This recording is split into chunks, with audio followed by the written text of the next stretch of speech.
Movie review వచ్చేసరికి 'Satyabhama' lady oriented movie. నాకైతే నచ్చింది భయ్య. మూవీ బావుంది. Decent thriller. థ్రిల్లర్‌ని ఇష్టపడే వాళ్ళకి ఈ మూవీ నచ్చుతుంది. మిస్సింగ్ పర్సన్ అనే రన్ టైమ్ ఏదైతే ఉందో అక్కడ ఇంట్రెస్టింగ్‌గా మారుతుంది మూవీ. లైక్ ముందే లాస్ట్ సీన్ చూపిచ్చేసి మధ్యలో ఏం జరిగింది అని తర్వాత చూపిస్తారు. అలా సీన్స్ అన్నీ కొన్ని అర్థం కావు. కొన్ని సీన్స్ కాంప్లికేటెడ్‌గా ఉంటాయి. థ్రిల్లర్‌ని ఇష్టపడే వాళ్ళు ఈ సీన్స్‌ని బాగా ఫోకస్ చేస్తారు.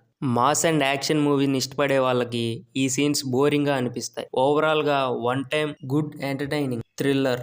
ఫ్యామిలీతో చూడొచ్చా అంటే యెస్ చూడొచ్చు. బోల్డ్ కంటెంట్ ఏమీ లేదు. ఇక స్టోరీ లైన్ ఏంటంటే మోస్ట్ సిన్సియర్ అయిన పోలీస్ ఆఫీసర్ దగ్గరికి హసీనా అనే ఆమె వచ్చి లవ్ మ్యారేజ్ చేసుకున్న భర్తకి విడాకులు ఇవ్వాలి అని కంప్లైంట్ చేస్తుంది. అసలు ఈ కేసు ఏమవుతుంది, కేసు డీల్ చేస్తున్న పోలీస్ ఆఫీసర్కి ఏమవుతుంది అనేదే స్టోరీ లైన్. ఇంకా ఈ మూవీ ప్లస్ పాయింట్స్కి వస్తే మూవీ చూస్తున్నంతసేపు లేడీ ఓరియంటెడ్ మూవీ చూస్తున్నట్టు కాకుండా హీరో మూవీ చూస్తున్న ఫీలింగే వస్తుంది. ఈ మూవీకి బిగ్గెస్ట్ ప్లస్ పాయింట్ వచ్చేసరికి కాజల్ గారు అండ్ స్క్రీన్ ప్లే. ఒక 5 ఎలివేషన్ సీన్స్ ఉంటాయి.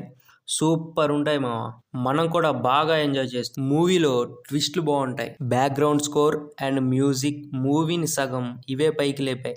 సినిమా ఫోటోగ్రఫీ కూడా చాలా బాగుంది. మైనస్ పాయింట్స్ కొన్ని సీన్స్లో స్టోరీ అర్థం కాదు. యాక్షన్ సీన్స్లో కాజల్ గారు కొంచెం బాగా పర్ఫార్మెన్స్ చేయాలి. థ్రిల్లర్ని ఇష్టపడే వాళ్ళకి బాగా నచ్చుతుంది. యాక్షన్ని ఇష్టపడే వాళ్ళకి one time watchable decent thriller.